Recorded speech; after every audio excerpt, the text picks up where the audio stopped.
बणाई उपखंडर लहुणीपड़ा ब्लॉक अंतर्गत सरधापुर निकटरे थिबा एकलव्य मॉडल आवासिका विद्यालय ठारे पंचम राज्यस्तरीय कबाड़ी प्रतियोगिता उद्यापित होई जाइछि। एही प्रतियोगिता 19 वर्षरु कम बालक और बालिका मोट 19 जिलार विद्यालयर बालक वर्ग 16टी दल 16टी बालिका वर्गर कबाड़ी रे भाग नैथिले।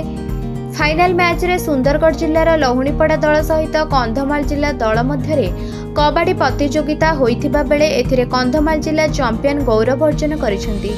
सेहीपरि फाइनाल मैच रे बालक वर्गर सुंदरगढ़ जिलार लहुणीपड़ा दल सहित नुआपड़ा जिला मध्यरे होइथिबा बेले एथिरे सुंदरगढ़ जिला लहुणीपड़ा बालक वर्ग चैंपियन होई गौरव अर्जन करिसेंती। एही राज्यस्तरीय कबाड़ी प्रतियोगिता को विद्यालय प्रिंसिपाल शीतल प्रसादक अध्यक्षतार 2 दिन धरी चलिथिबा बेले आज उद्यापित होई जाइछि।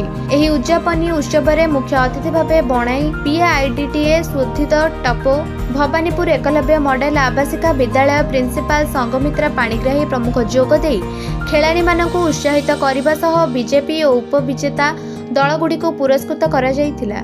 एकलव्य मॉडल आवासिका विद्यालय शिक्षक दिग्विजय महांत, क्रीड़ा शिक्षक विश्वजित महापात्र, कैशिख सरकार, सुभाषेष रथ, निर्मल कुमार साहू, चंद्रपल्ली प्रमुख खेल में सहायता करथिले। बणाईरू हेमंत पात्रଙ୍କ रिपोर्ट निरपेक्ष न्यूज।